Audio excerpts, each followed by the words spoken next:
lorsqu'on a un tableau comme ça, on peut être amené à vouloir peut-être trier les données. Trier, ça signifie les classer dans un certain ordre. Peut-être on veut voir les trier par ordre alphabétique, ou trier par date, ou par valeur, par exemple, dans un certain ordre, du plus petit au plus grand, du plus grand au plus petit. Ça permet de naviguer facilement dans notre document. Donc, il y a des options de triage qui existent aussi dans notre tableau. Supposons par exemple qu'ici, nous avons là des ampéroles, en fait les AM, AM, AM. Après, on a les P, C, et ainsi de suite. Je vais classer cette colonne par ordre alphabétique. Je me place dans le tableau, n'importe où dans le tableau. Ben, je vais dans outils tableau. Déjà, il est là. Disposition. Et après disposition, je vais dans le groupe données qui est là. Et je prends trier. Et en cliquant sur trier, nous avons une boîte de dialogue qui apparaît. Cette boîte de dialogue nous permet de faire jusqu'à 3 niveaux de tri. Par exemple, on peut avoir besoin de trier d'abord par numéro de plaque, c'est-à-dire ranger les numéros de plaque dans un certain ordre. Cet ordre étant fait, on range ensuite par un autre ordre ou bien et ainsi de suite. On a 3 niveaux de tri disponibles. Là, on a la première clé, on a choisi la numéro de plaque, mais on a la possibilité de choisir ici la colonne que nous voulons trier. Moi, j'ai envie de trier par numéro de plaque. Donc, je veux trier cette première colonne qui est le numéro de plaque. Les données sont de type texte. Il y a 3 types de données. Ça peut être des nombres, des dates. Mais là, Word lui-même a reconnu que c'est du texte. Et ça me permet de trier soit par ordre croissant ou décroissant. Croissant, ça sera du plus grand au plus petit. Ou bien par ordre alphabétique. C'est-à-dire A, B, C, D. Et décroissant, c'est plutôt l'inverse. Ben, c'est Z et en rentrant, quoi. Z, Y, X, ainsi de suite, donc dans l'ordre inverse. Bon, je vais choisir par ordre croissant. Et je vais cliquer sur OK. Et là, mon tableau a été trié. Et nous voyons que ici, on a les A. Et après les A, on a les B. Et par ordre croissant.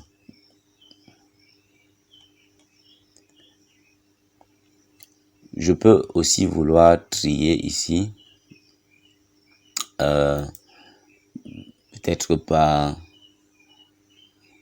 état. Je vois ici immobilisé. Je vois ici disponible. Bon, c'est pas très, ça ne se distingue pas vraiment trop. Donc je vois ici immobilisé, disponible. Donc, je vais peut-être sélectionner tout ce qui est immobilisé là. Je veux que je puisse les distinguer au premier regard. Parce que là, je ne vois pas trop ce qui est immobilisé, ce qui est disponible. J'ai envie de mettre une couleur rouge, une couleur de fond rouge à tous les états immobilisés. Peut-être une couleur verte à tous les états disponibles. Mais là, c'est difficile de les distinguer. Donc, je vais d'abord les classer par ordre pour que tous les immobilisés se suivent, tous les disponibles se suivent. Et là, je peux facilement modifier leur apparence. Donc, je vais aller ici, outil tableau, trier. Et je vais demander par trier par état. Par état, ici, puisque c'est ça que je veux trier. Et c'est du texte, je trie par ordre croissant. OK. Bien, ça a trié mon tableau. Et là, tous les espaces vides sont ici. Ici, on a tous les camions disponibles. Je peux les sélectionner. Là, j'ai appuyé sur avec la souris. En fait, j'ai cliqué sans lâcher et je glisse. Je vois que là, les disponibles s'arrêtent ici, puisqu'après, c'est externalisé. Donc, après avoir sélectionné tout ceci, je peux donc modifier, faire des modifications que je veux, notamment dans l'onglet création ici. Je peux changer la trame de fond en mettant une couleur rouge. OK. Là, désormais, tous mes camions immobilisés. Non, c'est disponible plutôt. Je vais plutôt mettre du vert. Donc, je vais encore resélectionner. Et je vais choisir une couleur verte. OK. Là, externaliser, je vais laisser. Ici, c'est immobiliser, immobiliser. Tout ce qui est immobilisé. Oui. Là, je vais mettre une trame de fond rouge. Il y a immobilisé ici, rouge. Tout ce qui est en panne, je vais mettre le jaune. Et les VS, je vais mettre peut-être, je sais pas, du bleu. Ok, donc voilà des modifications qui ont été faites. Bon, ça a été simplifié par le fait que j'ai d'abord trié mes données, ce qui fait que toutes les données de même type se suivaient. Donc, cela dit, je peux désormais trier par numéro de pack. Encore, je vais dans disposition, trier. Je trie par numéro de pack, par ordre croissant. Voilà, et là j'ai tous les types de camions. Par exemple, tout ce qui commence par A. Et on voit dans la famille des A, des empiroles là, ce qui est immobilisé, ce qui est disponible. Et ça saute désormais à l'œil nu. À présent, nous allons faire un exemple qui permet, dans lequel on peut faire deux tris. Donc, un premier tri sur un critère et ensuite un autre tri simultanément. Supposons par exemple que ici, là, je voudrais faire apparaître les immobilisations, donc tous les camions immobilisés, et les faire apparaître par ordre chronologique, c'est-à-dire le camion qui s'est immobilisé en premier apparaît ici, et ainsi de suite. Donc, un ordre chronologique par ordre d'entrée en immobilisation. Parce que qu'on observe bien là, celui-ci, il est entré en immo en avril 2020, là, en juillet 2020, ici en octobre 2018. Donc, bref, par ordre d'arrêt, là, c'est pas classé. Donc, je veux savoir dans quel ordre chronologique mes camions immobilisés sont entrés en immobilisation.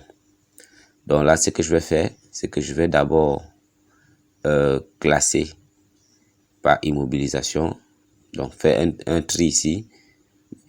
Et ensuite, trier par date. Donc là, je suis dans le tableau, je vais dans outils de tableau, disposition, trier. Et je vais trier mon premier critère, ma première clé sera l'état. Apparemment, je n'étais pas dans le tableau. Bon, je suis bien dans le tableau, je pense.